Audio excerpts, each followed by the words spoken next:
Unión de Mayores y Pensionistas de Madrid. Programa realizado en colaboración con UDP Madrid. La voz de los mayores. Olvidados en las sombras sin mirar atrás, la sociedad nos deja en soledad.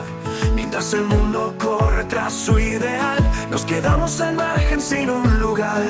Pensiones rotas, promesas vacías, el precio de un techo cada día se enfría. Residencias llenas de inversión y poder, ¿dónde está el amor que nos prometen tener? Somos la voz de los mayores, no nos van a callar. No somos un mercado, somos dignidad. Queremos un futuro con respeto y paz. Somos el alma de esta humanidad. En la vida no solo trabajo, hay mucho más, pero en este sistema nos quieren borrar. La soledad es un cruel despertar, cuando la vida digital no sabe escuchar. ¿Dónde quedó la promesa de un hogar? Nos miran como cifras, nos tratan sin pensar. En la economía plateada quieren ganar, pero lo que necesitamos es dignidad. Somos la voz de los mayores, no nos van a callar. No somos un mercado, somos dignidad. Queremos un futuro con respeto y paz. Somos el alma de esta humanidad. ¿Dónde quedó la promesa de un hogar? Nos miran como cifras, nos tratan sin pensar. Y en la economía plateada quieren ganar, pero lo que necesitamos es dignidad. Somos la voz de los mayores, no nos van a callar. No somos un mercado, somos dignidad. Queremos un futuro con respeto y paz. Somos el alma de esta humanidad. No somos consumidores, somos seres que sienten. No queremos productos, queremos ser oyentes. Que el mundo entienda nuestra verdad, que la vida es más que una simple edad. Somos la voz de los mayores, no nos van a callar. No somos un mercado, somos dignidad. Queremos un futuro con respeto y paz.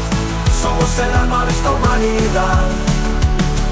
La voz de los mayores se hará escuchar, con lucha, con amor, con la verdad.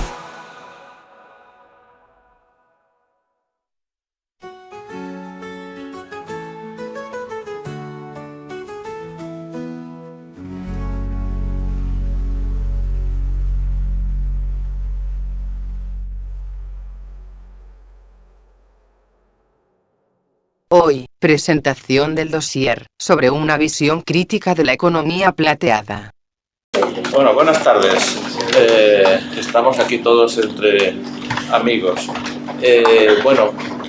Vamos a presentar el dossier sobre la crítica a la economía plateada que se elaboró desde Marco de Castro, que fue con Javier los promotores de esta idea, en colaboración con el la Asociación de Economistas Sin Fronteras, y que este dossier un poco se gesta en el grupo de trabajo de pensamiento estratégico. UDP Madrid tiene entre sus actividades, pues hay una parte que es ir reflexionando sobre la realidad de las personas mayores de todos sus puntos de vista, y ir intentando elaborar pues un cuerpo de, digamos, doctrina, un cuerpo de pensamiento crítico sobre la cuestión de los mayores. Entonces, en este contexto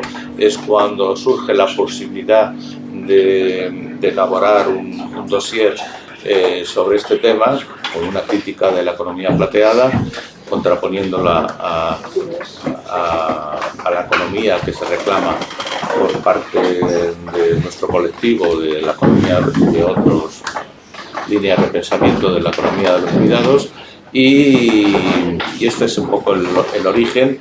El detalle nos lo va a presentar ahora Marcos de Castro, y luego José Ignacio Casas ha sido el coordinador del número, y Eduardo Crespo pues ha hecho uno de los artículos que es un poco un artículo desde el punto de vista digamos teórico sobre las implicaciones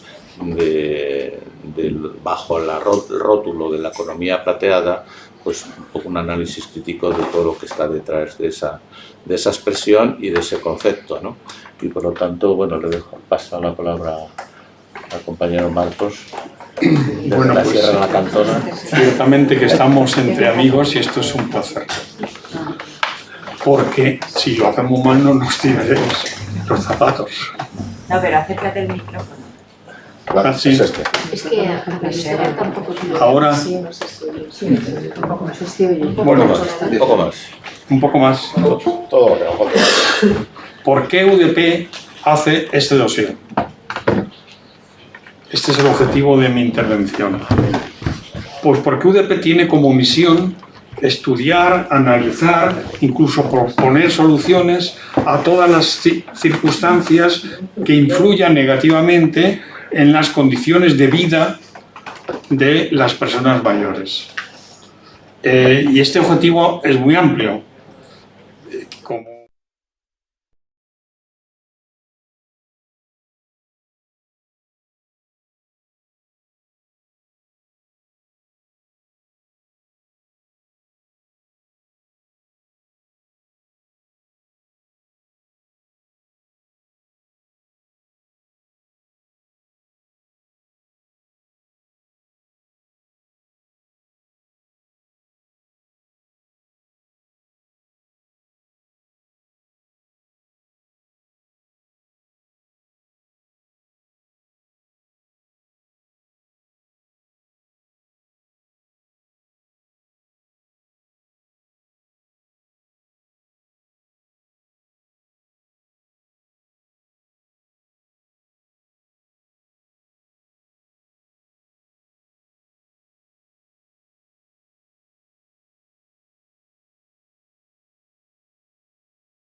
pensiones, con los que trabajamos, tema en el que trabajamos con otras organizaciones, como sanidad, tema en el que estamos trabajando con otra organización importante que se llama Socisalud, como residencias, tema en el que estamos trabajando, pues Pladimare esté incorporada en UDP, como la soledad, que este es un tema que está empezando a emerger. Madrid tiene una dirección general para gestionar la soledad no deseada, e hicieron una mesa redonda para ver cuál era el plan del ayuntamiento, donde yo estuve presente, y para mi sorpresa, los ayudadores para solucionar el problema de la soledad era el Colegio de Farmacéuticos, porque ¿quién no va a la farmacia y cuenta sus problemas de soledad?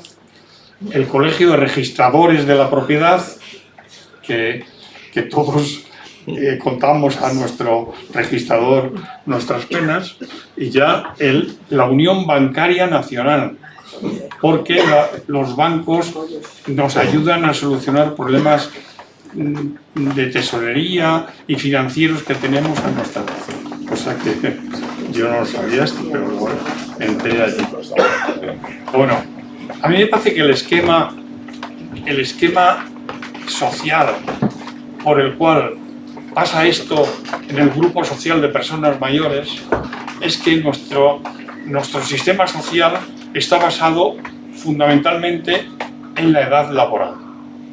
Es la edad laboral la que refleja las preocupaciones políticas, los discursos políticos, las negociaciones empresarios-sindicatos, los sindicatos, las circunstancias prelaborales, como es infancia y juventud.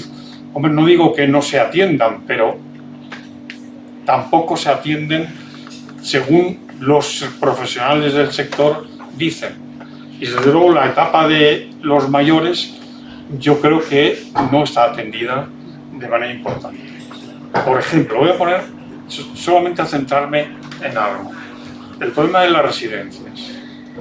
El problema de las residencias refleja la poca estructura social y política y económica que rodea al futuro de las personas mayores.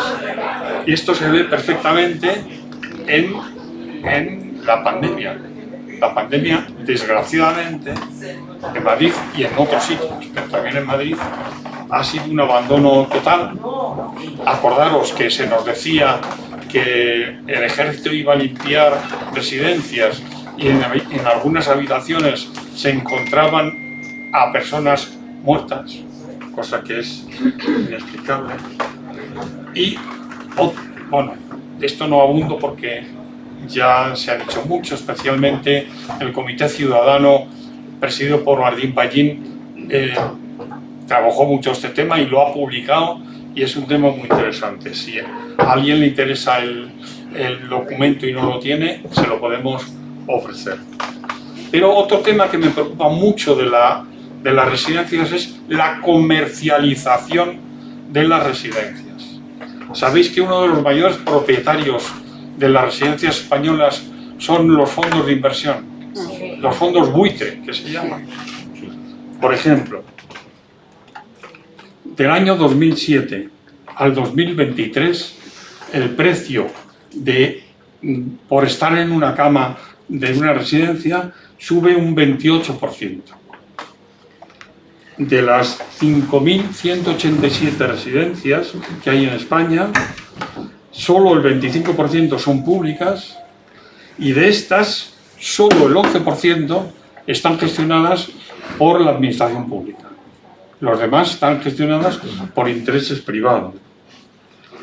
DomusVi, que es la propietaria mayor de todas las residencias, gestiona 18.248 camas. En su último ejercicio tuvo 749 millones de beneficios.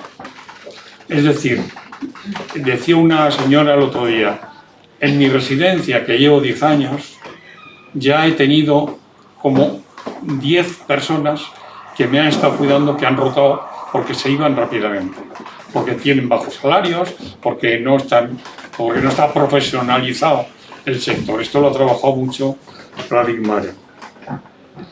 Bueno, otro tema que expresa el problema del alejamiento político de los mayores es los problemas de las pensiones. Hay una lucha permanente para que las pensiones se normalicen y se aseguren en la Constitución. Pero no hay una interlocución que asegure este acuerdo. Lo cual me parece también extraño, porque en la vida laboral sí hay negociaciones, interlocuciones y decisiones, mientras que en la vida de las personas mayores no hay interlocución sistematizada. Yo creo que hay otro espacio muy importante de las personas mayores, que es la habitabilidad. ¿Dónde están los pisos compartidos, o el cohousing, o las experiencias de viviendas de cuidados compartidos? No existe en España, desde luego. En Madrid hay resistencias importantes a ello, que yo he trabajado este tema, incluso con el consejero o con el concejal responsable no les interesa, no interesa el tema de la habitabilidad. Y yo creo que otro tema que está apareciendo también es la digitalización. Esto creo que merece la pena reflexionar sobre ello, porque dicen, bueno, es que hay una brecha digital, es que tienen que saber los mayores gestionar el ordenador, el iPad pero cuando, sabiendo algo, quieres pagar una multa por internet, es que es imposible. Es imposible. ¿Por qué? Porque el problema de la digitalización no está en que nosotros no sepamos, sino en la dificultad que tienen las administraciones para convertir en accesible sus procesos.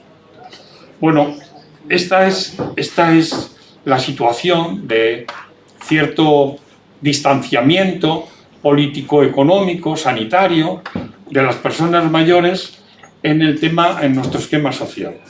Y esta es la razón por la cual en UDP nos planteamos que algo había que pensar de este tema en las personas mayores. ¿Y por qué? Pues porque las empresas más inquietas económicamente descubren que las personas mayores podemos ser un nicho de mercado que ellos puedan trabajar, satisfacer, a partir de satisfacer las necesidades de las personas mayores. Pero ya entendemos lo que es el mercado, lo que es el marketing y lo que es un nicho de mercado. Esto nos preocuparía porque nos convertiría de nuevo en objetos de marketing. Y esto, desde UDP, nos parece grave. Por esto nos parecía importante que trabajar, reflexionar y sacar a la luz un dossier sobre la economía plateada, que es la economía de este sector plateada, porque tenemos canas. Este dossier lo ha trabajado básicamente, lo ha diseñado, lo ha estructurado José Ignacio Casas, que está aquí presente y que ahora nos contará, y ha colaborado con él Eduardo, entre otros autores, puesto José Ignacio ha investigado y ha buscado profesores de universidad, investigadores sociológicos que pudieran trabajar escribiendo en el dossier.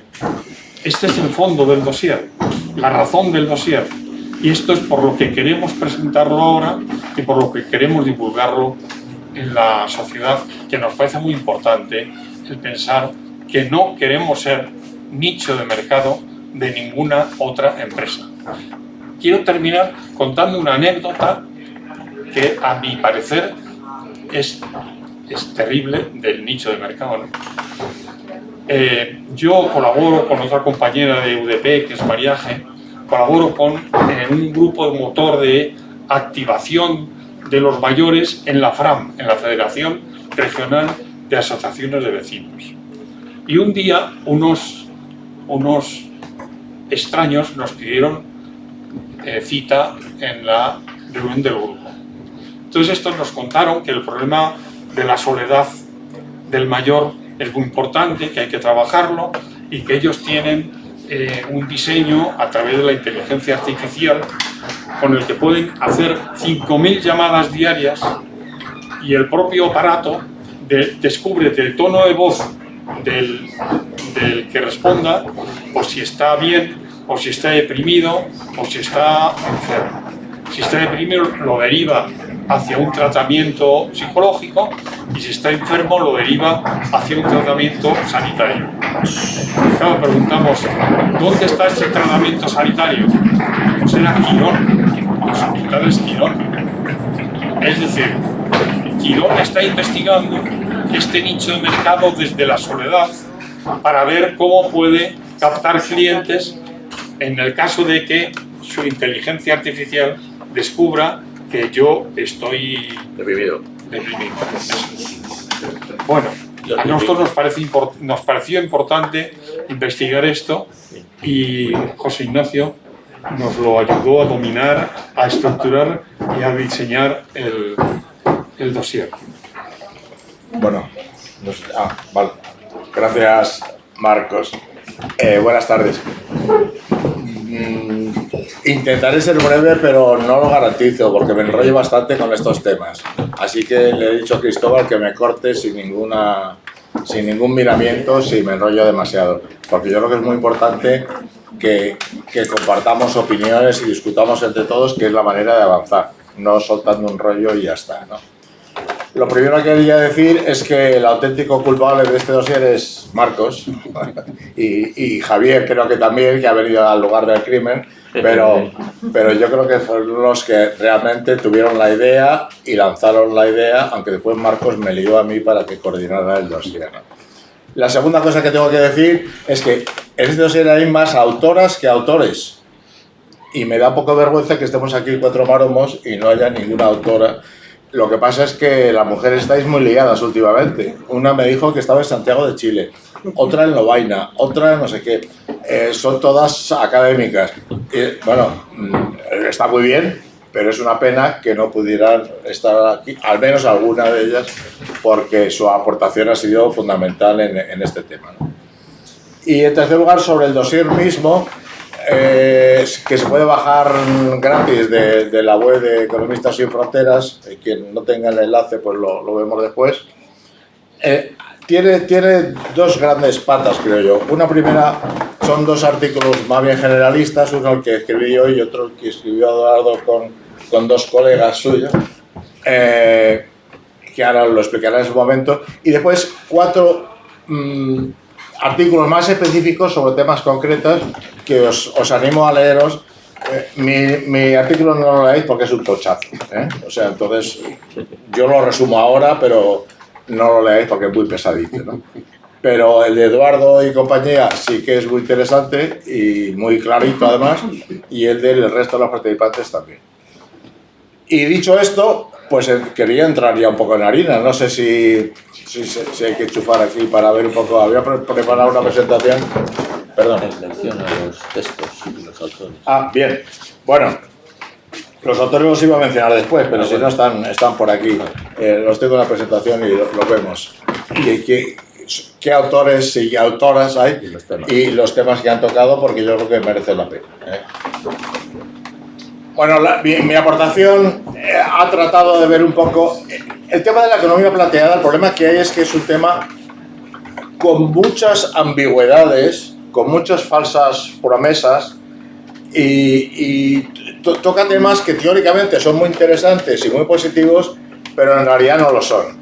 Y entonces yo trato de decir, bueno, ¿esto en qué contexto hay que analizarlo y por qué hacemos una crítica? Porque aparentemente la economía plateada es maravilloso. Pues, ¿no? Que la gente mayor pues tenga mucho dinero y disfrute y gaste y se vaya de viaje con el inserso con quien sea, etcétera, etcétera, pues es maravilloso. ¿A quién no le gustaría eso? Pero la verdad es que no es así en absoluto. Y yo lo que he tratado ha sido decir, bueno, ¿qué es lo que hay detrás de todo esto? ¿Qué realidad social hay detrás de todo esto? Para que podamos decir que esto no es verdad en absoluto. Y la manera, la falacia de cómo los mensajes es lo que Eduardo nos contará, el cómo nos cuentan estas cosas que parecen algo, ¿no?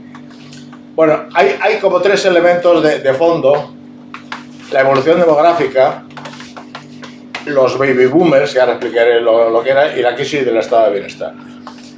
Desde hace 1798, Thomas Malthus ya escribió un libro sobre el ensayo del principio de la población, diciendo que iba a haber demasiada gente en el mundo y que no iba a haber recursos para tanta gente. Empezó a decir que éramos o que eran demasiada gente entonces, ¿no? Entonces ya la preocupación por los temas demográficos empezó a salir entonces. Mucho más cerca, el Club de Roma hace unos 50 y tantos años dijo lo mismo, que éramos demasiada gente en el planeta Tierra y que esto no podía ser, que esto había que arreglarlo, ¿no? No se sabía muy bien cómo. En realidad, ha habido, la evolución demográfica ha sido bastante más distinta de lo que los agoreros de entonces nos iban prometiendo, ¿no? Lo que sí es cierto es que acabada la Segunda Guerra Mundial, en los países occidentales hubo una generación grandísima de nacimientos, que son no sé si se ve bien, lo que está en rojo, digamos, que hubo un boom de nacimientos tremendo, y esas generaciones han tenido un crecimiento, comparando con antes y el después, muy grande. Lo que se llama los baby boomers, es decir, los que... En España ocurrió lo mismo, pero 10 años más tarde, o 20 años más tarde. Es decir, tenemos una generación, yo soy más viejo que eso ya, del año 57 en adelante, de tremenda número de nacimientos que hay. Tanto los baby boomers de la Segunda Guerra Mundial como los de España se están jubilando o se han jubilado, ¿no? ¿Y qué pasa? Pues que después, los que vienen después son generaciones con mucho menos gente. Entonces hay ya no demasiada gente, sino se convierten en demasiados mayores. Aparentemente el problema es que somos demasiados, ¿no?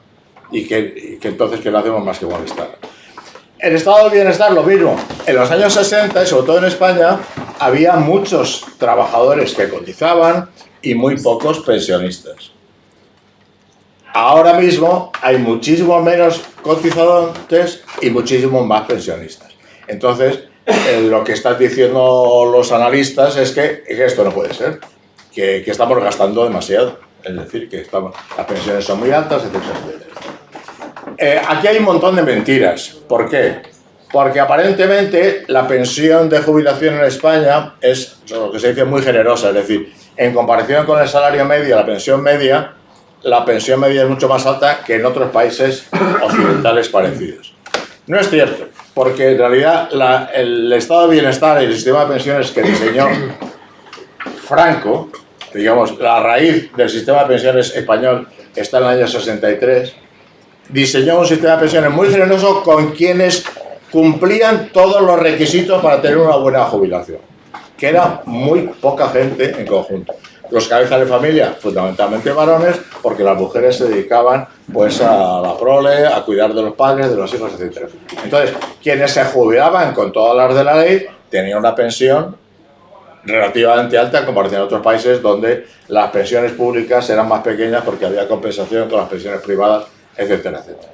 Es decir, parece que ahora el problema es que todos los baby boomers nos hemos jubilado y estamos gastando un montón. Es decir, por un lado aumenta la esperanza de vida, ya la gente no se muere, no nos morimos como antes con esa rapidez con la que se nos pedía que nos muriéramos, y entonces lo que es una buena noticia, que es tener más esperanza de vida, se convierte aparentemente en una pena, ¿no? Y por otro lado, se nos echa en cara que, bueno, que los presupuestos públicos se están dedicando cada vez más a los mayores, por lo de el engrisamiento del presupuesto, ¿no? Dicho así, la traducción mala, ¿no? Entonces, parece que la generación de baby boom se está comiendo los recursos a costa de la población joven.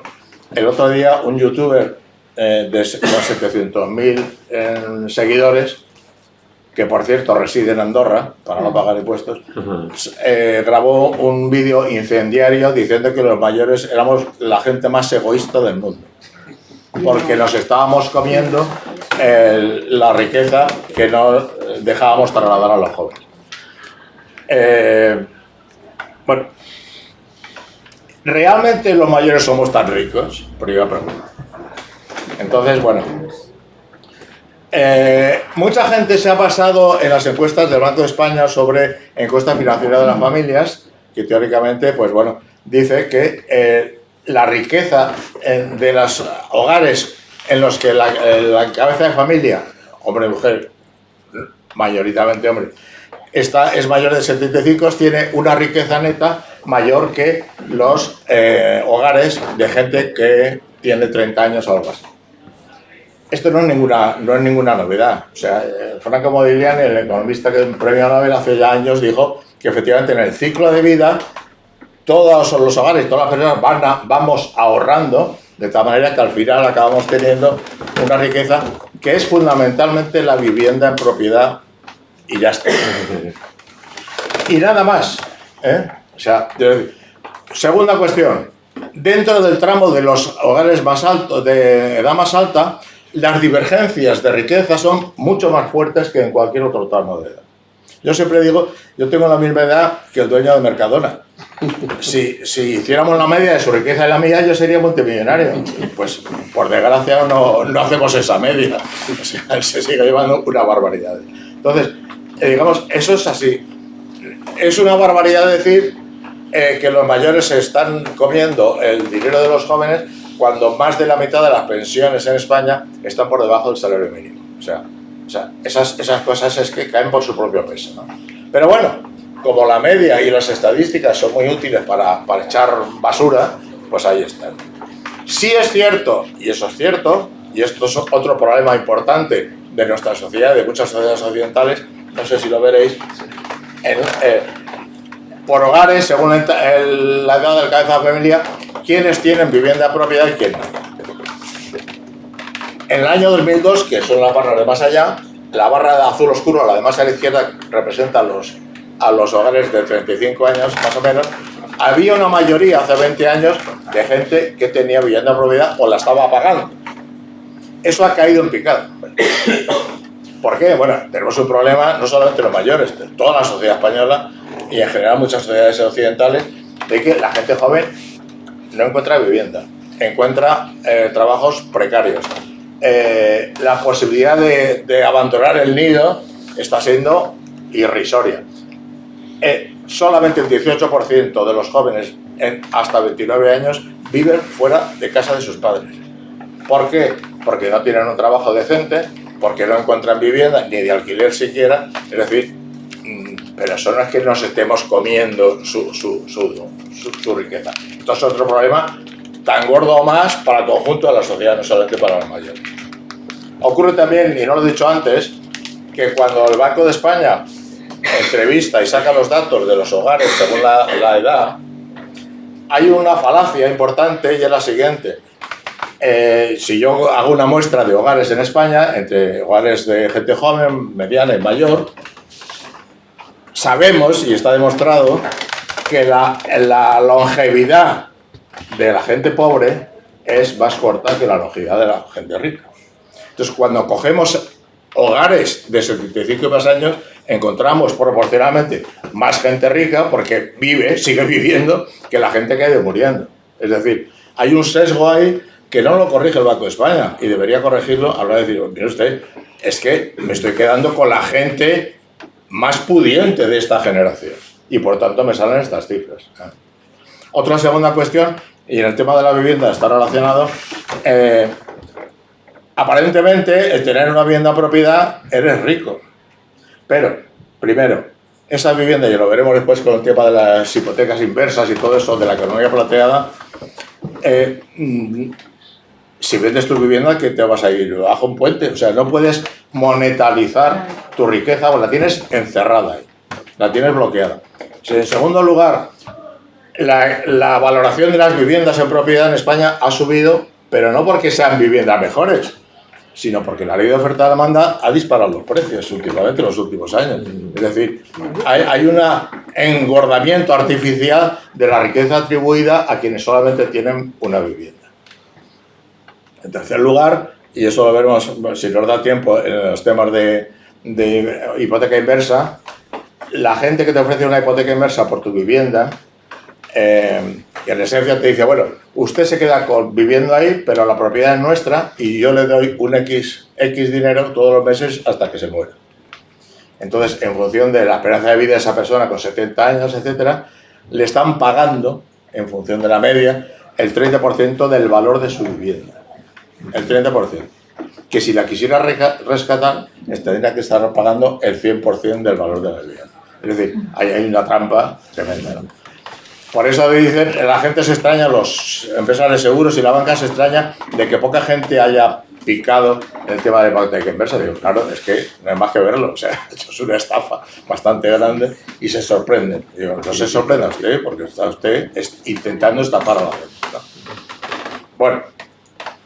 Bueno, entonces, con todo esto, la gente mayor es un desastre, es un peso muerto, encima está forrada, pero nos puede servir para una cosa, para que consuman.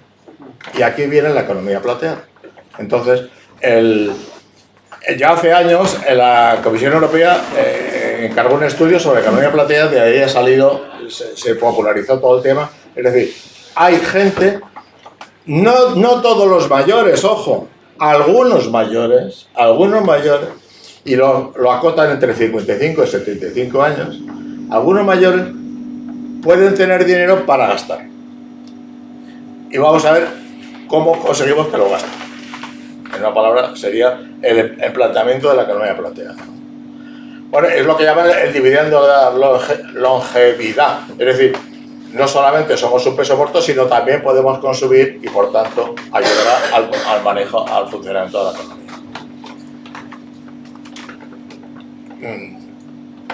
Entonces, bueno, esas oportunidades de mercado, que son las que plantean la oferta, no la demanda, y esto es muy importante, es decir, claro que tenemos necesidad de cosas, de ocio, de cuidados, de tal, de mil cosas, pero bueno, no me lo defina usted, hable conmigo y hablemos a ver qué queremos, o qué nos puede interesar, o cómo se hacen las cosas.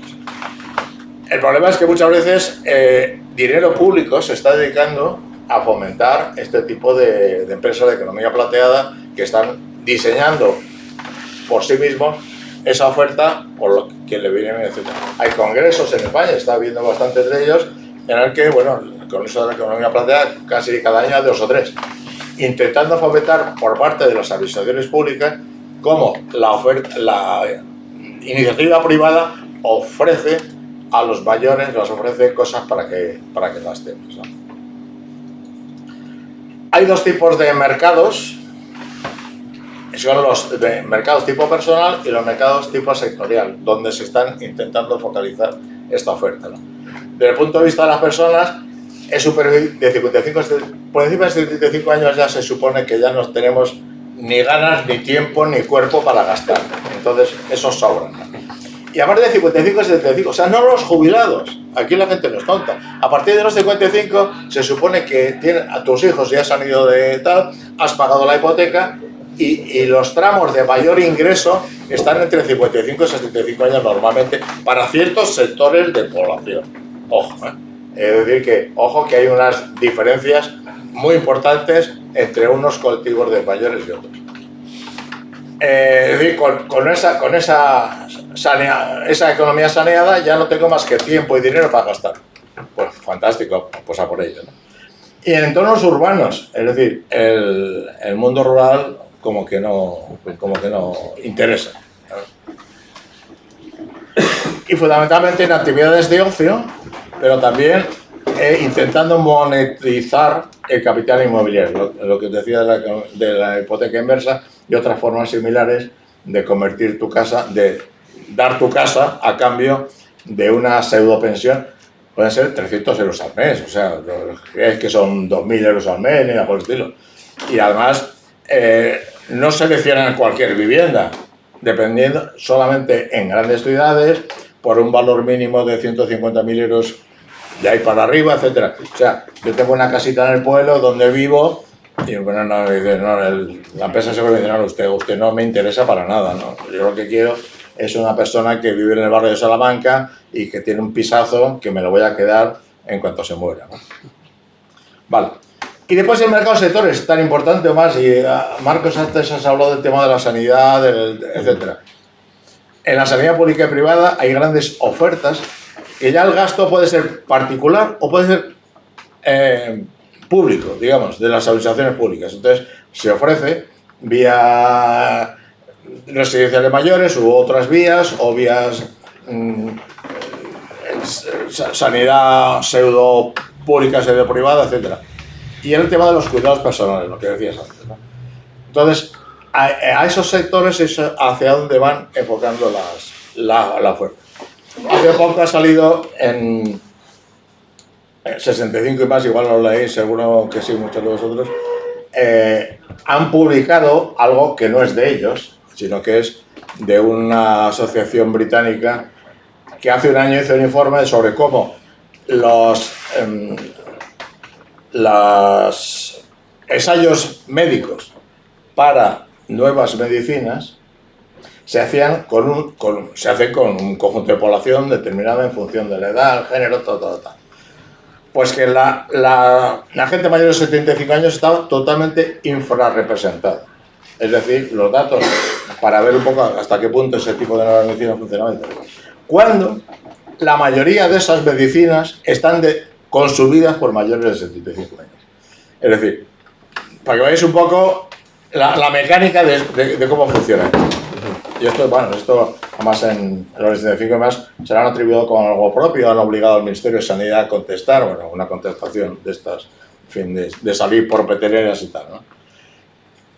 Entonces, con esto, que veamos un poco en qué situación estamos, ¿eh? Y yo creo que por mi parte ya acabado. Bueno, no, solamente una cuestión.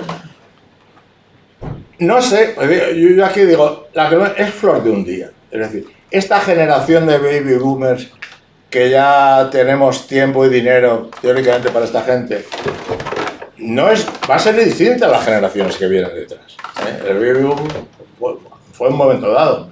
De detrás vienen nuestros hijos o nietos, que están teniendo graves problemas económicos de encontrar un trabajo decente, de encontrar casa, por supuesto, etc.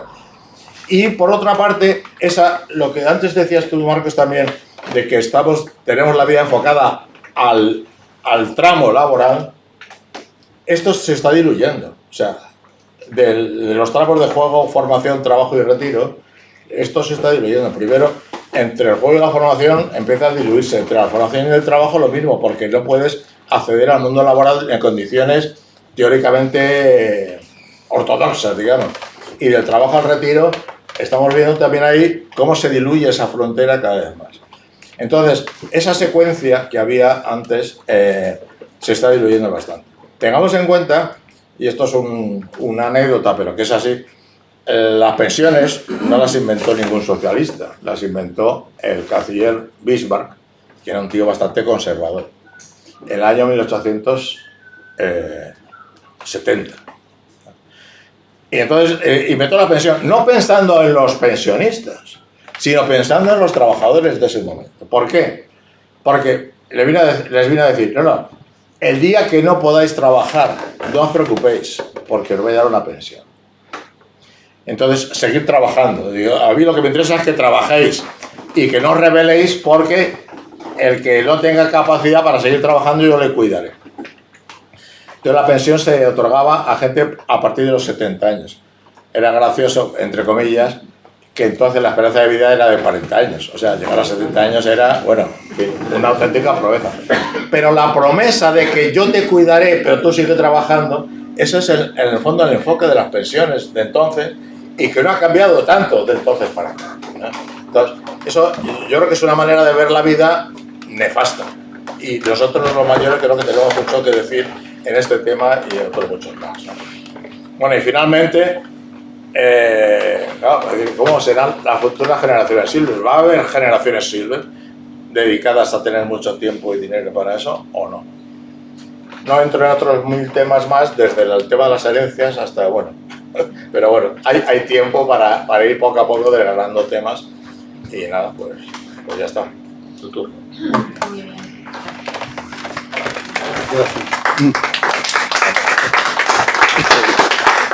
Bueno, pues buenas tardes. El trabajo que voy a presentar lo hemos realizado 3 personas. Concha Fernández Villanueva, compañera Tenías que estar aquí. pero habían delegado en mí y yo he asumido eso. Y María José de Villar, que también está en online. Ahí dentro. Ahí está. ¿Se oye o no? ¿Así?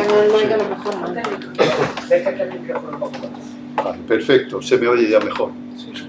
Bueno, el tema de que nos hemos ocupado nosotros puede parecer un poco abstracto, pero realmente es algo que nos concierne radicalmente. Nos interesaba el tema de la subjetividad, es decir, cómo se van constituyendo en esta llamada economía plateada el modelo de sujeto mayor. Realmente la economía plateada es un invento de marketing, no es ningún concepto científico ni técnico, es un concepto, lo de plateado, justamente para evitar términos como vejez, de mayores, etcétera, que parece que suena mejor. Pero detrás hay una enorme inversión económica. Hay muchísimas empresas grandes, las mutualidades, las compañías de seguros, todas las compañías de sanitarias, etcétera, están implicadas ahí. Llevan ya cierto tiempo teniendo distintos tipos de actividades, donde siempre va acompañado de un discurso moral. Es decir, de un discurso sobre cómo somos los mayores y cómo debemos ser los mayores. Eso era lo que nos interesaba ver, porque por eso hemos descrito toda esta parafernalia de la llamada economía plateada como un dispositivo. Dispositivo es un tipo de institución que funciona produciendo subjetividad. Es decir, la subjetividad indudablemente es algo personal, pero no es individual. Es decir, no es lo mismo que sea personal que sea individual. Es personal, pero es social. En ese sentido, cuando las feministas usan esa expresión que yo creo que es muy correcta, de lo personal es político, están dando la clave de por dónde van las cosas. La producción de subjetividad está estructurada socialmente, está producida por cierto tipo de instituciones, y vamos conformándonos con ella, a no ser, obviamente, que resistamos y que tengamos alternativas y modos diferentes de plantear. En ese sentido, considerábamos que todo este discurso, prácticas, etcétera, de la economía plateada encaja perfectamente en lo que sería una demanda de la economía neoliberal, de una subjetividad neoliberal, que podríamos caracterizar de muchas maneras, podemos después entrar más en detalle en alguna de ellas, pero hay un punto que es fundamental, que es como sujeto político, y es la transformación de las personas de ciudadanos en clientes. Es decir, como ciudadanos que somos, por el hecho de pertenecer a una comunidad, tenemos cierto tipo de derechos que fueron progresivamente ganándose, fruto de batallas. Eso no vino. Fueron primero los derechos civiles, después los derechos políticos y después los derechos sociales. Es decir, el derecho a tener un mínimo de acceso a cierto tipo de servicios que nos permitan ejercer, de hecho, la libertad política y la libertad civil. Hoy en día se habla de una cuarta generación de derechos que son los de derechos identitarios. Pero estos derechos sociales son fundamentales. Entonces, nos caracterizan como sujetos políticos. Toda la economía neoliberal va en la dirección de transformar los derechos ciudadanos, la condición de ciudadano en la condición de cliente. Tú tienes los derechos que te puedas pagar. Y eso es un cambio radical, que va progresivamente instalándose en nuestra sociedad con la aquiescencia de distintos sectores, incluidos nosotros mismos, que a veces nos hacemos partícipes de ese tipo de planteamientos. Y eso es un poco lo que habíamos planteado en este artículo, y nos interesaba. Nos fijamos entonces en un par de cosas. Una es la la peculiar delimitación de la edad plateada que ha sacado José Ignacio. En todos los documentos, el otro día escuchaba también en la televisión, aparecía otro de estos, de Mafre, etc., hablando, siempre consideran que esa edad plateada, edad silver, hablan mucho, hay una... empieza a los 55 años. Pero claro, a los 55 años una persona está en edad laboral.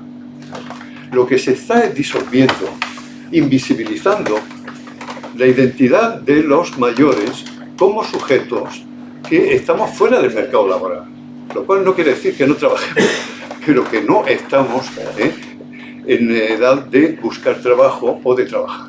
En aquellas sociedades donde no hay pensiones o están muy debilitadas, la situación de los mayores es terrible. Están trabajando con 80 y 90 años, entre otros en un país tan avanzado como Japón. Japón, hay un documental ahí en televisión española que os recomiendo que lo veáis si no lo visteis, donde dan datos, al año hay 5.000 personas mayores que delinquen, que cometen algún delito para que los metan en la cárcel, para poder tener techo. O sea, que realmente, claro, cuando no hay... y mientras tanto están trabajando en sectores secundarios, en trabajos de miseria. Entonces, esa invisibilización del derecho a la pensión, de que los mayores, los plateados, somos de personas que hemos trabajado y tenemos derecho a nuestra pensión, se va invisibilizando con esta dilución de las fronteras. A la vez que se abre otra cuestión ahí, que tiene que ver con la idea de agencia y de actividad, donde ese envejecimiento activo se diluye, se difumina y se identifica parcialmente con envejecimiento laboral. No, activos estamos, claro, hasta que nos muramos estamos activos, y además estamos bastante activos, afortunadamente muchos, pero no estamos laboralmente activos.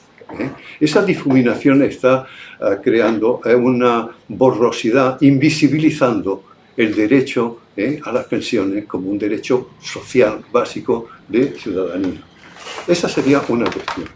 Hay otra que nos hemos dedicado un poco más en extensión, que es ya la propia característica del sujeto mayor, cómo se constituye, cómo se va configurando en ese tipo de discurso plateado.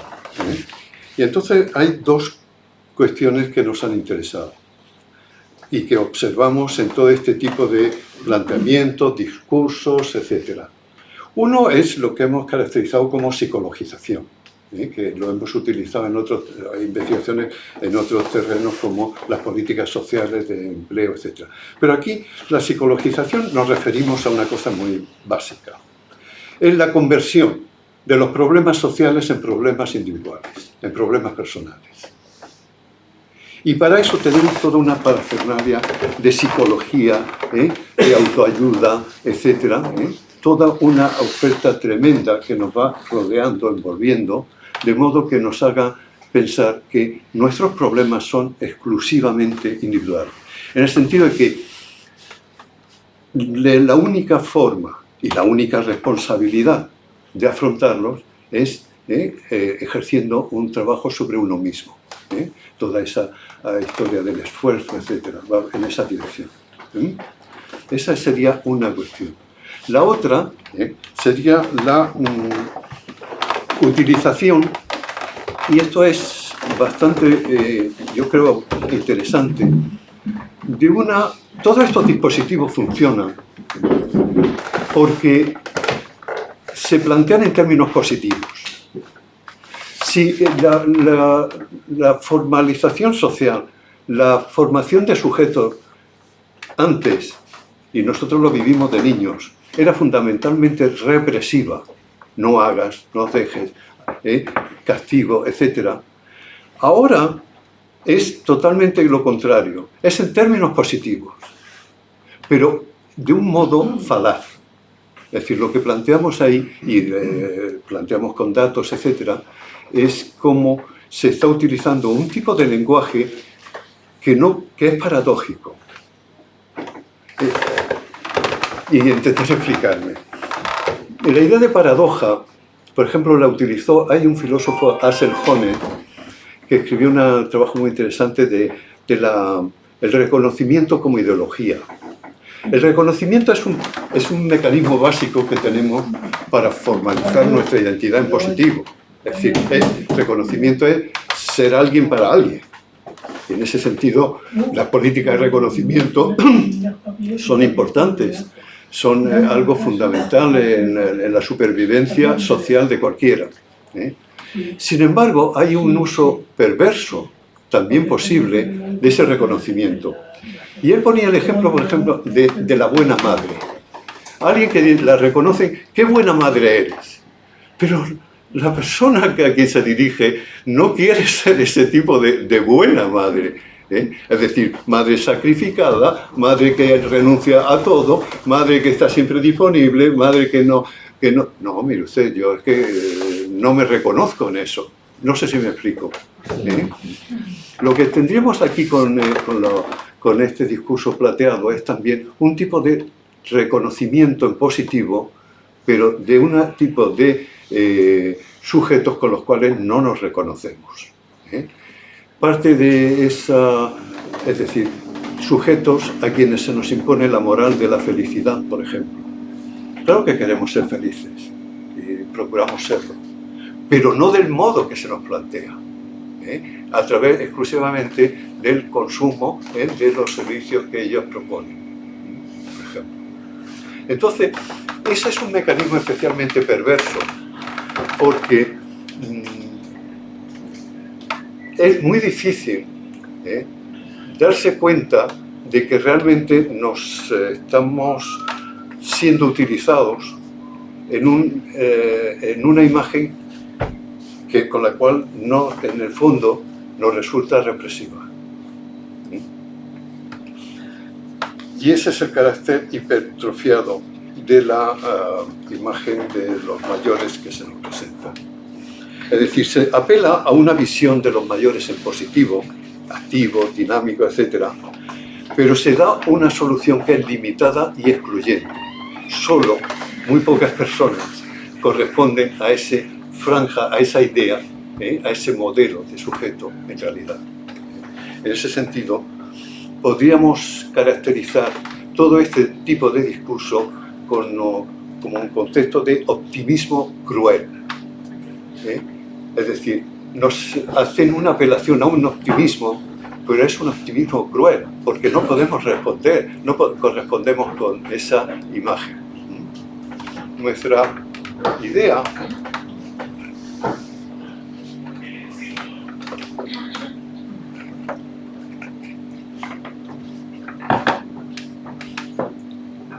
es que el optimismo, claro que la crítica de esa positividad, de ese supuesto optimismo, parecería que nos sitúa en el terreno del pesimismo. Por eso, todo este tipo de planteamientos críticos parece que es que estás defendiendo el pesimismo. Y esa es la paradoja. No, mire usted, es que ese no es el optimismo que yo quiero, no es esa la positividad en la que yo me identifico, sino que es posible otro tipo de optimismo, por ejemplo, el que plantea el optimismo inteligente, que nuestra colega María Dolores Sabia escribió un libro muy interesante sobre eso, ¿no? Es decir, no, claro, nosotros no somos pesimistas, consideramos que la crítica de todo este tipo de discurso nos lleve al pesimismo y a la negatividad y a la infelicidad. No, lo que planteamos es otro tipo de economía y otro tipo de discurso. Por eso planteamos que frente a esta economía plateada de corte neoliberal es fundamental una economía de los cuidados. Y frente al sujeto psicologizado, individualizado, considerar que antropológicamente el modelo sujeto individualizado es inviable, no es cierto.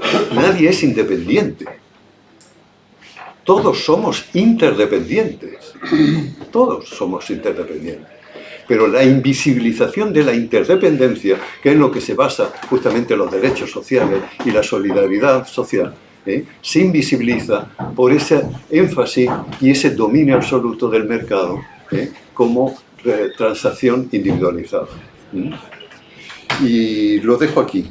Creo que el artículo que Dolors Comas publica en el monográfico es muy complementario de lo que hemos hecho nosotros. Ella trabaja justamente sobre la economía de los cuidados. Es un texto, no es muy largo, pero es muy denso y muy interesante. Y prefiero que discutamos un poco y dejemos esto abierto.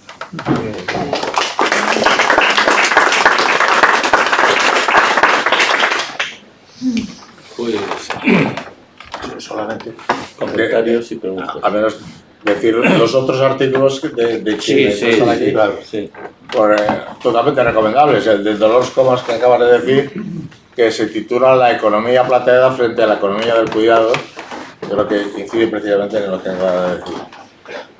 Fernando Lamata, que me prometió que iba a poder venir, pero al final no ha podido venir, tiene un artículo precioso también, La economía plateada en sanidad, un mal negocio para los mayores. Y prácticamente en todo ese sector, digamos, colectivo.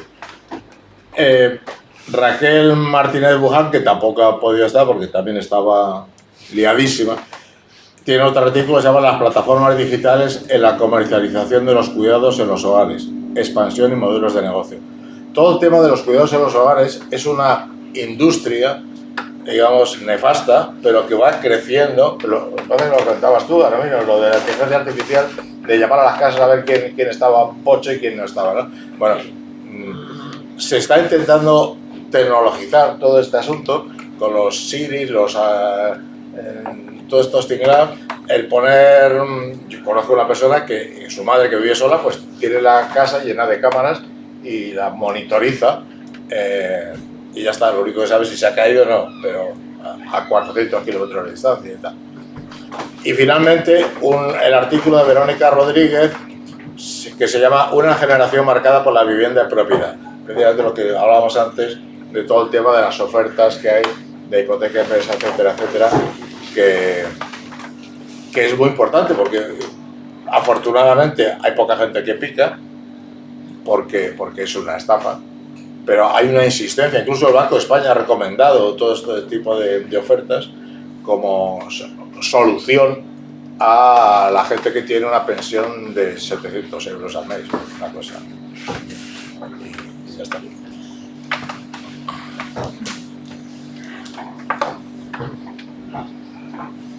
Ahí. Chao. Estos. Bueno, gracias Eduardo, gracias José Ignacio y Marcos. Creo que lo que ha comentado Eduardo refleja perfectamente el espíritu del artículo que hemos escrito y me alegro muchísimo porque nadie lo hubiera hecho mejor que tú. Yo me gustaría, porque estuve viendo un poco el volumen en general y algunas reflexiones sobre algunas, por ejemplo el artículo de Dolors Comas y el de Fernando Lamata, que ya que no están, pues tengo algunas reflexiones. Por ejemplo, en el de Dolors Comas sobre el cuidado, ella dice algo que me gustaría poner a reflexión a vosotros. Habla de la muerte de Rosa Pitarque, una mujer catalana que murió, se incendió su casa porque tenía una vela encendida, porque no tenía luz. Dolors dice que la muerte de Rosa Pitarque va más allá de ella misma, porque implica al ayuntamiento, a la empresa de gas natural, a la política, porque había estado trabajando en una ley contra la pobreza energética, pero sin embargo los medios implican a la familia, dicen una familia desestructurada y a las mujeres de su familia que no estaban allí, y nunca a sus hijos, por ejemplo, ¿no? Pues no lo digo no por este caso concreto, sino porque esto es una pauta general que suele ser así, que a las mujeres se les responsabiliza del malestar, de no tener, de que haya personas de la familia que no tienen bienestar y no así de la misma manera los hijos. Entonces, ¿por qué no se preguntan el por qué? El por qué esta mujer murió así y no solo el cómo, sino porque no se lo preguntan porque dice ya hay un descuido, que no cuidan, un descuido de las personas mayores. Se da más valor a unas vidas que a otras y no se tiene en cuenta la dependencia. Sin embargo, el cuidado no solo sostiene la vida y crea bienestar, sino que nos pone en relación unos con otros, nos interconecta. Y pues, no olvidemos que en todas las edades, pero en la edad esta de 55 a 75 a 90, evidentemente la interconexión es fundamental. Es fundamental, más fundamental que seguramente tan fundamental como a lo mejor en la primera infancia, porque necesitamos vínculos. El segundo texto que me gustaría comentar es el de Fernando Lamata, que señala una cuestión muy interesante, que la economía plateada se produce en un momento donde hay un descenso del gasto público, dice él, ¿no? Donde hay personas, un 4%, que no tienen dinero para comprar los medicamentos que necesitan para su salud. Y donde se constata un deterioro de los servicios de salud y hay empresas de salud que no ofrecen pólizas a mayores de 70 o 75. Por lo tanto, se plantea una coincidencia un poco sospechosa de estas condiciones económicas con la propuesta de la economía plateada, tan plateada ella y tan brillante y sugerente. También me gustaría aludir a otro de los artículos que plantea un código de conducta para la economía plateada. Porque una cultura tecnológica se impone, y los mayores, se impone a los mayores, y cuando estos no están preparados para usarla. Hablábamos, por ejemplo, de las gestiones bancarias, de pagar una multa, etc. Ya casi ni en los supermercados se puede ir sin algún tipo de conocimiento para pesar y coger tu ticket. En los supermercados más básicos ya están poniendo eso, las autocajas de estas que ahora ya más... Entonces, evidentemente todo esto, pues, de imponer la tecnología es imponer a los mayores un coste de ayuda, de tiempo, un coste de dependencia. ¿Hasta cuándo podremos seguir yendo a comprar a supermercados sin compañía? ¿Cuándo podremos hacer las gestiones solos, ciertas gestiones básicas solos? Por ejemplo, los bancos nos han retirado muchos servicios y hay muchos que los han sustituido por servicios tecnológicos, pero eso los que no sabemos, digamos, utilizarlos, ¿cómo lo gestionamos? ¿No? Entonces, claro, recae todo sobre los sujetos, la subjetividad. Entonces ahí venimos a decir que, bueno, pues esta economía plateada pues es un poco una versión cruel, de alguna manera, de la japicracia, esta donde todos tenemos que estar muy bien y ser muy felices, porque plantea unas formas de hacer, ¿no? Plantea unas formas de comprar básicamente, ¿no? No plantea exigir a las instituciones públicas las necesidades, plantea comprar. Y además plantea unas formas de saber, ¿no? De saber quién soy yo para los demás. Y también plantea que surgen unas emociones, por ejemplo, pues yo soy una persona mayor que funciona, soy activo, etcétera, o por el contrario, qué vergüenza ser como soy, porque no me dan con mí mismo, etcétera, ¿no? Entonces, bueno, pues esto es una cuestión muy interesante, ¿no?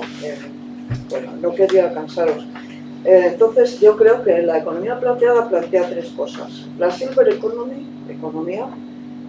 La silver vida silver, forma de vida, ¿no?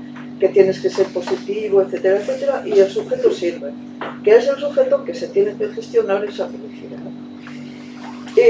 Es un sujeto feliz porque consume, pero también porque puede trabajar, ojo, porque yo creo que la economía plateada está encubriendo la posibilidad de que los mayores trabajen, de alguna manera, porque esa idea de que somos activos, somos muy inteligentes, que además estamos muy bien formados, que bien podríamos encajar en determinados trabajos, etcétera, pues bueno, está ahí y alguien la puede utilizar. Y entonces todo esto está como muy presente en la publicidad de las empresas que venden productos para personas mayores, ¿no? Porque de todas esas personas, tenéis en el artículo nuestro, dos personas que están en bicicleta, que están montados en bicicleta, y así como con una postura muy joven, ¿no? Un hombre y una mujer. Un hombre y una mujer. Que es un paradigma de esa publicidad. porque es la hiperpositividad. Es dos personas sonriendo, dos personas en el campo, dos personas en la bicicleta, dos personas que son un hombre y una mujer que están como juntos, ¿no? No, es decir, es una relación de amistad, alude a una relación o de amistad o de pareja de mayor, no es erótica, pero es amistosa, pero es de apoyo. Y ese es el sujeto silver, ese es el sujeto que nos dicen, tú sé como ese. No puedes ser como ese, compra un poco más. Compra una bicicleta, sí, pero yo no puedo tener esa actitud. Ah, porque no te has motivado suficiente. Habrá bicicletas que encima de ser bicicletas tienen un programa de motivación. Si lo utilizas, entonces a lo mejor sí que eres un sujeto silver. Entonces, esto es, me parece que en el periodo vital de mayor fragilidad no se ofrece una seguridad, sino asumir una incertidumbre de forma individual y pagada, y pagando. Y bueno, pues recojo una frase que siempre me gustó, por lo expresivo en un texto de Amparo Serrano, que está aquí, que referido a la transformación de las biografías de jóvenes con precariedad, que decía ella, de la justicia a la terapia. Es decir, de la renuncia a las condiciones laborales mejores a la terapia. Vete a tener más motivación, motívate, corrígete tú, ¿no? Bueno, pues en el caso de la economía plateada lo mismo, sería de la justicia al consumo, ¿no?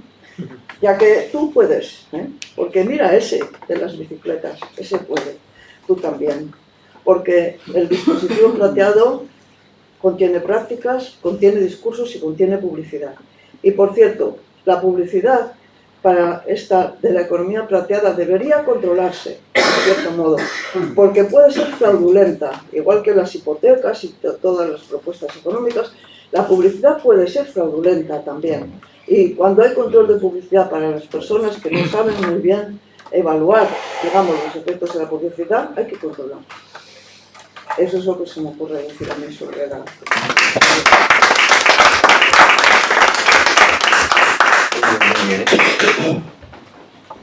Allí.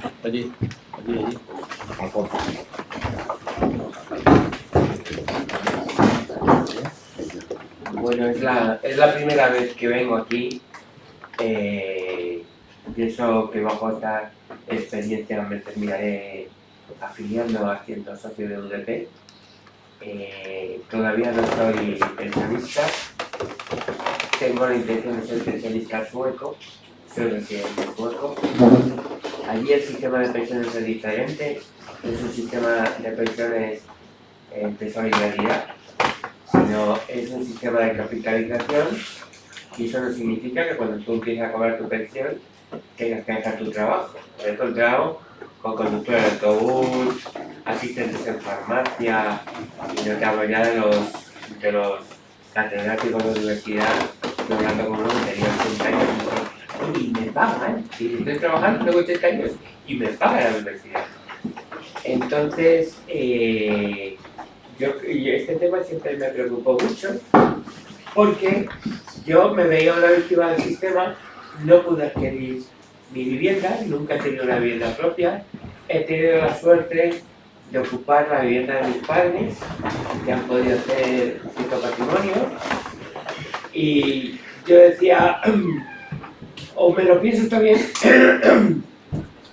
o veo que al final no tengo ni vivienda ni pensiones, porque ya soy colmo de males en mi generación. Con lo cual, que por una circunstancia muy larga de explicar, terminé en Suecia viviendo y ahora estoy en el proceso de solicitar mi pensión allí. Habéis hablado del Estado neoliberal.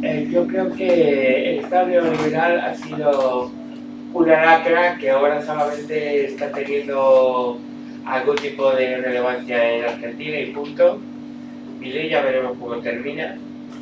Yo pienso que de ahí tenemos China, que yo creo que con el tiempo dejarán de ser comunistas, porque lo de comunistas sí tiene una dirección centralizada, pero su economía es francamente capitalista, en la que el Estado tiene un papel fundamental. Todos los países que han ido bien es porque han tenido un Estado, una figura de un dirigente que ha ordenado la economía y ha sujetado, digamos, las ambiciones, o digamos, el espíritu surero del capitalista en razón del bien común del bien social.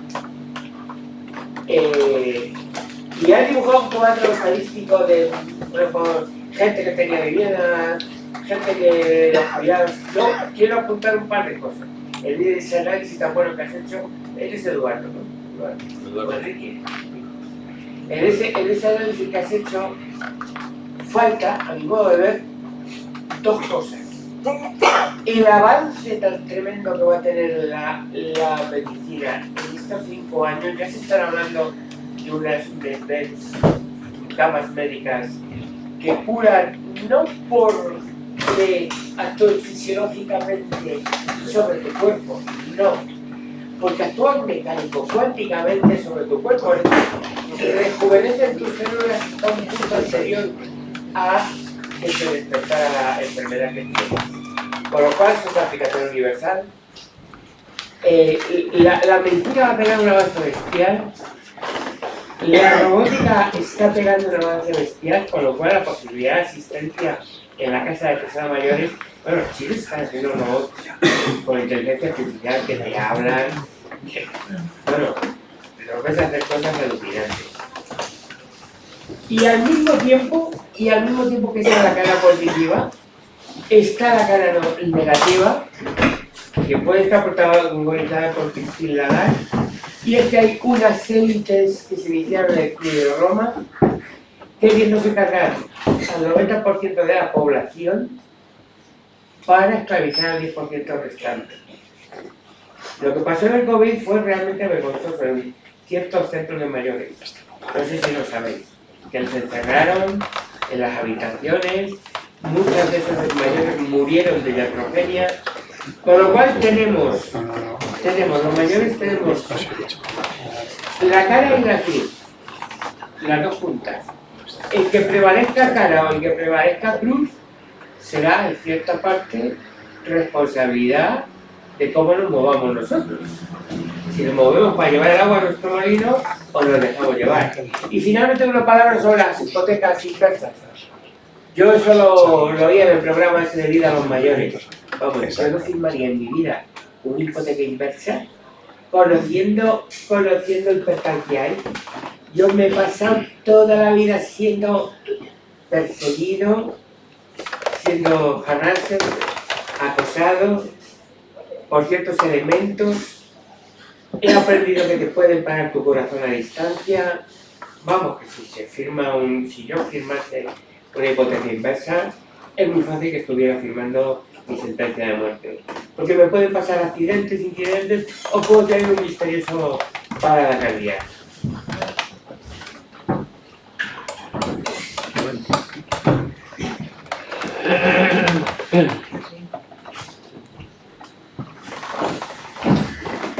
Hola, bueno, felicitaros a todos por el trabajo que habéis hecho, eso lo primero. Marcos, menuda la que lanzaste, y José Ignacio y Eduardo, menuda la que hiciste, y todas las demás que habéis participado. Una cosita que me ha hecho pensar mucho a raíz de lo que estáis comentando, relacionando además las dos intervenciones.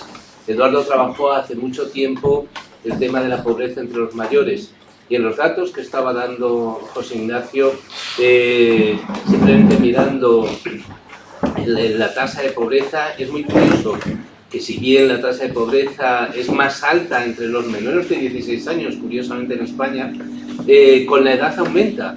Es más baja entre los mayores, pero aún así hablamos de un 20% de personas mayores de 65 años en riesgo de pobreza. El grupo anterior es un 22%, pero es que ese 22% vuelve a ser los mayores de 75 años.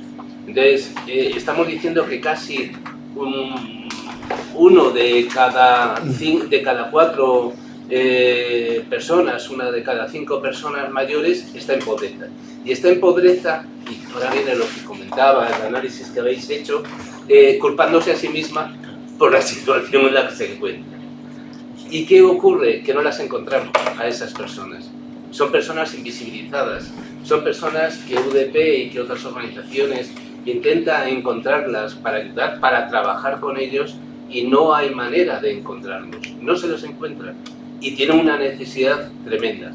Después también con el discurso que hay respecto a la riqueza de los mayores, es decir que cuando hay que pagar todos los gastos que hay que pagar para los cuidados que son clientelares, como comentaba, no sé dónde queda la riqueza, porque desaparece toda esa riqueza y no se tiene en cuenta ese gasto. Pero fundamentalmente lo que me refería es lo importante de ese sector, de esos mayores que no conocemos, que no los vemos, que no están y que están en unas situaciones realmente de soledad, de aislamiento y de pobreza y de riesgo muy mal. Y pasar los últimos años de su vida así, realmente no es cuestión. Creo que hay un problema. Y a eso hay que añadir, Javier, muchos hogares que viven solo de la pensión del abuelo. Desde luego en mi barrio, muchos hogares, aquí en Madrid. Lo cual es un tema socialmente, a mí me parece, muy preocupante. Por eso, de hecho, apareció en aquel trabajo que hicimos sobre la pobreza de los mayores, como en un año o dos había aumentado muchísimo el número de hogares donde los mayores ayudaban a sus hijos. Antes eran los hijos los que ayudaban a los mayores y ahora son los mayores los que ayudaban a sus hijos. Pero hay un tema que ha sacado que está aquí, que no lo he planteado antes claramente, pero es la invisibilización. Es decir, es cómo cierto tipo de poblaciones, cierto tipo de situaciones desaparecen. La invisibilización es muy grave el asunto porque deja de tener realidad y terminamos considerando que esa es la realidad y es nuestra realidad y que nosotros entonces somos los que estamos en déficit y en carencia personal y culpabilizándonos a nosotros de nuestras propias vulnerabilidades. Entonces, la interdependencia para mí es un concepto fuerte, en el sentido de saber que uno no es el único responsable de su existencia. Pero bueno, dejo ahí. Sobre la invisibilidad, José Ignacio y yo tenemos, bueno, y Javier lo ha tenido también, experiencia de que en los estudios, en las encuestas, en las encuestas, la población de más de 75 años es difícil de coger, no responden, no pueden responder. Es difícil de localizar, es difícil que atiendan el teléfono, es difícil y sobre todo que la mayor parte de las entrevistas son telefónicas, ¿no? Entonces, esa invisibilidad es que no tienen ni voz. Claro. Y entonces, todos los estudios que se hacen sociológicos de cualquier cosa, ese sector de población no está. No está. Sobre todo a partir de 80 años desaparece prácticamente. Y volviendo un poco al origen de este informe, la importancia que tiene organizaciones como la nuestra de producir pensamiento crítico para responder a todos estos retos que se nos va planteando. Lo que pasa es que, claro, la desproporción de fuerzas es tremenda, ¿no? Pero lo que, frente a esa atomización del sujeto del consumidor, ¿no? Y de la individualización, que no la personalización, está pues en la acción colectiva, no hay otra, ¿no? La acción colectiva, que en la acción colectiva somos individuos y personas con una mayor potencia, ¿no? Y por lo tanto esa necesidad de que organizaciones como esta pues estén presentes y en el caso nuestro que haya además de atender a los problemas que se han enumerado aquí, ¿no? La soledad deseada, las pensiones, la asistencia domiciliaria, etcétera, etcétera, etcétera, este tipo de discursos, de poder responder a este tipo de discursos que son tremendamente negativos, y tenemos un frente abierto que es el tema de la regulación del carnet de conducir para las personas mayores, que es otro otra provocación importante y otra forma de exclusión. Por lo tanto, hacernos visibles es participar en este tipo de acciones.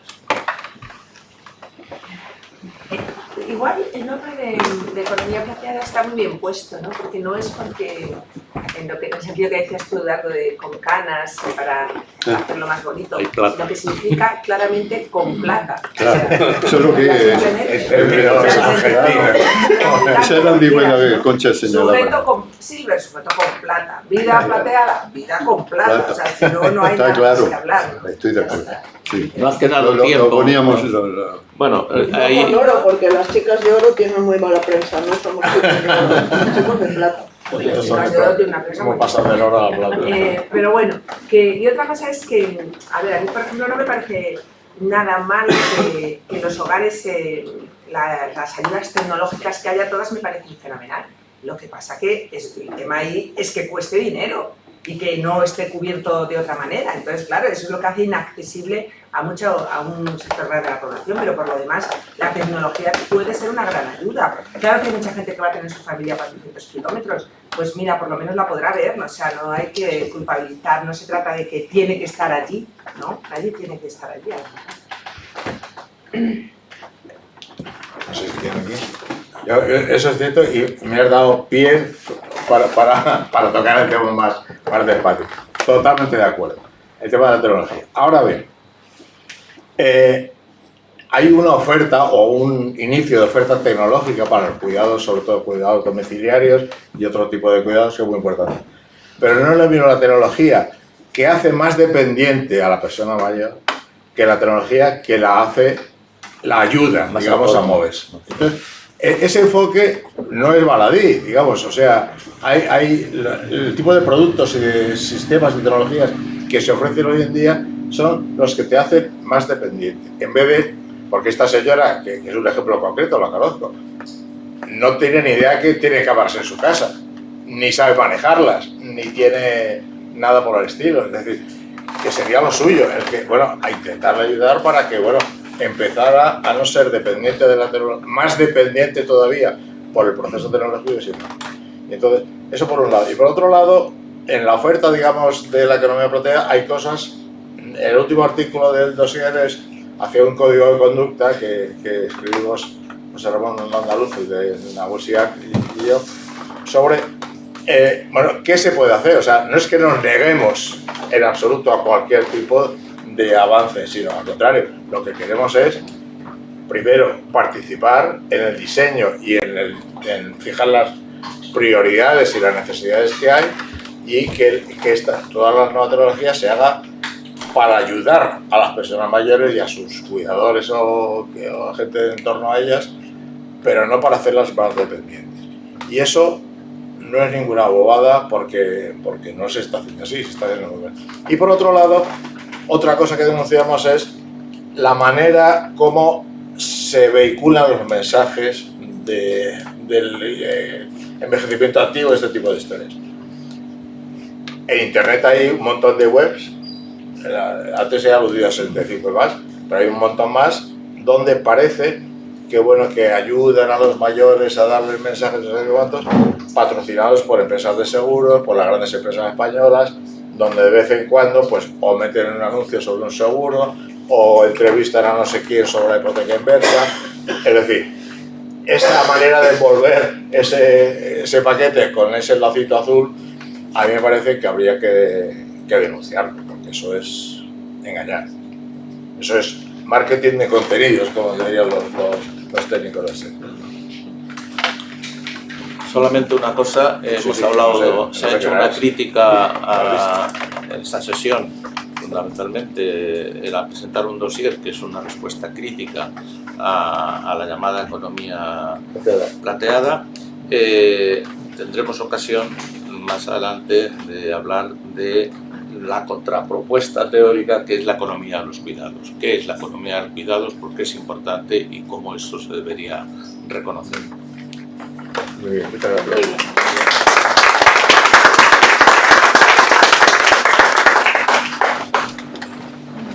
Bien.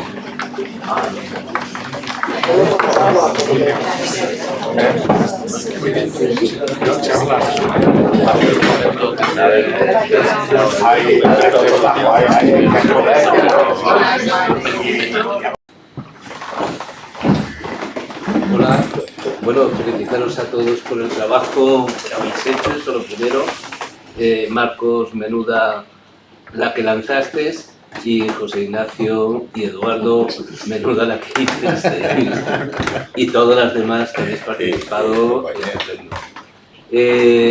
Una cosita que me ha hecho pensar mucho a raíz de lo que estáis comentando, relacionando además las dos intervenciones. Eduardo trabajó hace mucho tiempo el tema de la pobreza entre los mayores, y en los datos que estaba dando José Ignacio, simplemente mirando la tasa de pobreza, es muy curioso que si bien la tasa de pobreza es más alta entre los menores de 16 años, curiosamente en España, con la edad aumenta. Es más baja entre los mayores, pero aún así hablamos de un 20% de personas mayores de 65 años en riesgo de pobreza.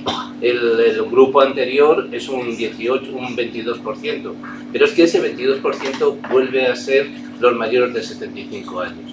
Entonces, estamos diciendo que casi uno de cada cuatro personas, una de cada 5 personas mayores está en pobreza. Y está en pobreza, y ahora viene lo que comentaba, el análisis que habéis hecho, culpándose a sí misma por la situación en la que se encuentra. ¿Y qué ocurre? Que no las encontramos a esas personas. Son personas invisibilizadas, son personas que UDP y que otras organizaciones intentan encontrarlas para ayudar, para trabajar con ellos, y no hay manera de encontrarlos, no se los encuentra, y tienen una necesidad tremenda. Después también con el discurso que hay respecto a la riqueza de los mayores, es decir, que cuando hay que pagar todos los gastos que hay que pagar para los cuidados, que son clientelares, como comentabais, no sé dónde queda la riqueza, porque desaparece toda esa riqueza y no se tiene en cuenta ese gasto. Pero fundamentalmente lo que me refería es lo importante de ese sector, de esos mayores que no conocemos, que no los vemos, que no están y que están en unas situaciones realmente de soledad, de aislamiento y de pobreza y de riesgo muy mal. Pasar los últimos años de su vida así realmente no es cuestión. Y a eso hay que añadir, Javier, muchos hogares que viven solo de la pensión del abuelo. Desde luego en mi barrio, muchos hogares, aquí en Madrid. Lo cual es un tema socialmente, a mí me parece, muy preocupante.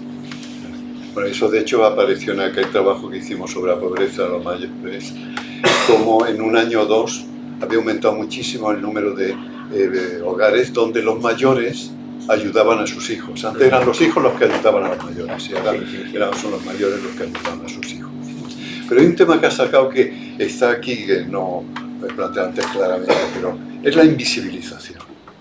Es decir, es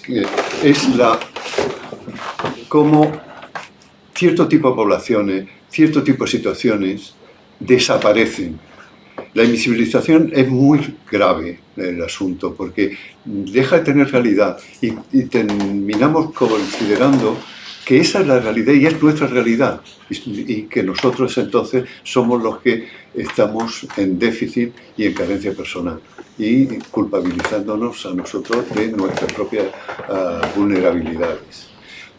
Entonces, la interdependencia para mí es un concepto fuerte, en el sentido de saber que uno no es el único responsable de su existencia. Pero bueno, dejo ahí. Sobre la invisibilidad, José Ignacio y yo tenemos, bueno, y Javier lo ha tenido también, experiencia de que en los estudios, en las encuestas, en las encuestas, la población de más de 75 años es difícil de coger, no responden, no pueden responder. Es difícil de localizar, es difícil que atiendan el teléfono, es difícil, y sobre todo que la mayor parte de las entrevistas son telefónicas, ¿no?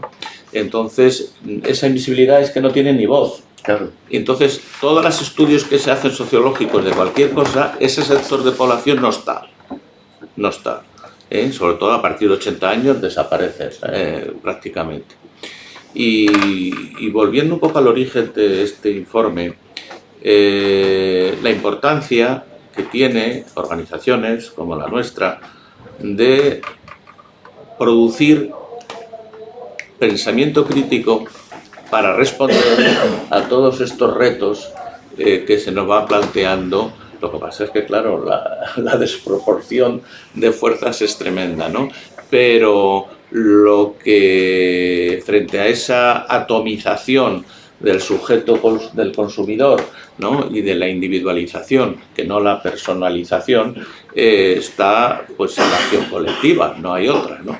La acción colectiva, que en la acción colectiva somos individuos y personas con una mayor potencia, ¿no? Y por lo tanto esa necesidad de que organizaciones como esta pues estén presentes y en el caso nuestro que haya además de atender a los problemas que se han enumerado aquí, ¿no? La soledad deseada, las pensiones, la asistencia domiciliaria, etcétera, etcétera, etcétera, este tipo de discursos, de poder responder a este tipo de discursos que son tremendamente negativos, y tenemos un frente abierto que es el tema de la regulación del carnet de conducir para las personas mayores, que es otra provocación importante y otra forma de exclusión. Por lo tanto, hacernos visibles es participar en este tipo de acciones. Igual el nombre de economía plateada está muy bien puesto, ¿no? Porque no es porque, en el sentido que decías tú, Eduardo, con canas para hacerlo más bonito, sino que significa claramente con plata. Claro, eso es lo que es Argentina. Esa era la ambigüedad de Concha señalaba. Sujeto con silver, sujeto con plata. Vida plateada, vida con plata. O sea, si no hay nada que hablar. Estoy de acuerdo. Sí. No has quedado tiempo. Lo poníamos. Bueno, ahí. Con oro, porque las chicas de oro tienen muy mala prensa, no somos chicos de plata. ¿Cómo pasar del oro a la plata? Pero bueno, y otra cosa es que, a ver, a mí por ejemplo no me parece nada mal que los hogares, las ayudas tecnológicas que haya, todas me parecen fenomenal.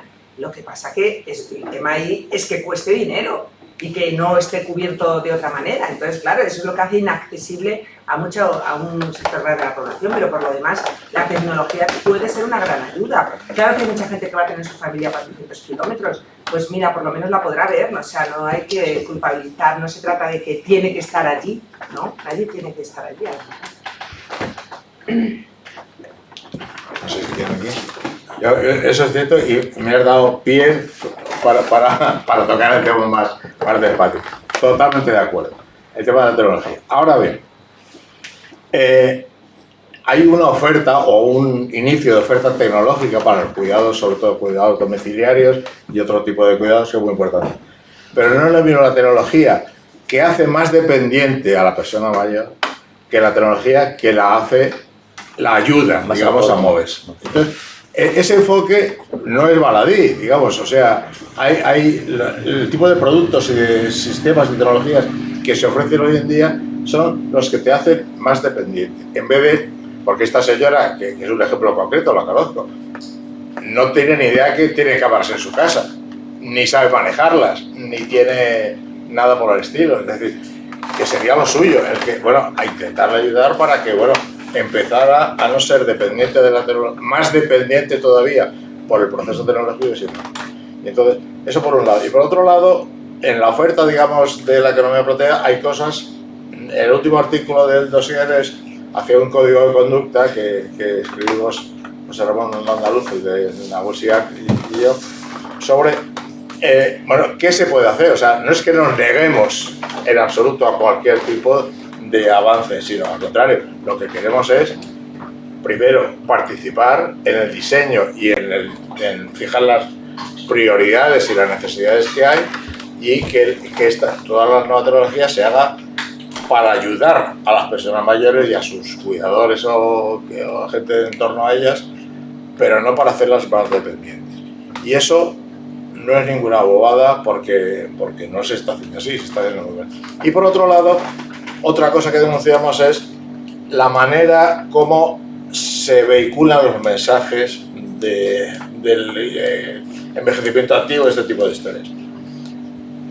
En internet hay un montón de webs, antes he aludido a 75 y más, pero hay un montón más donde parece que bueno, que ayudan a los mayores a darles mensajes de cuantos, patrocinados por empresas de seguros, por las grandes empresas españolas, donde de vez en cuando pues o meten un anuncio sobre un seguro o entrevistan a no sé quién sobre la hipoteca inversa.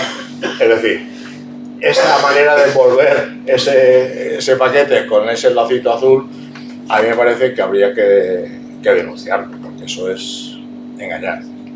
Eso es marketing de contenidos, como dirían los técnicos del sector. Solamente una cosa, hemos hablado, se ha hecho una crítica en esta sesión, fundamentalmente era presentar un dossier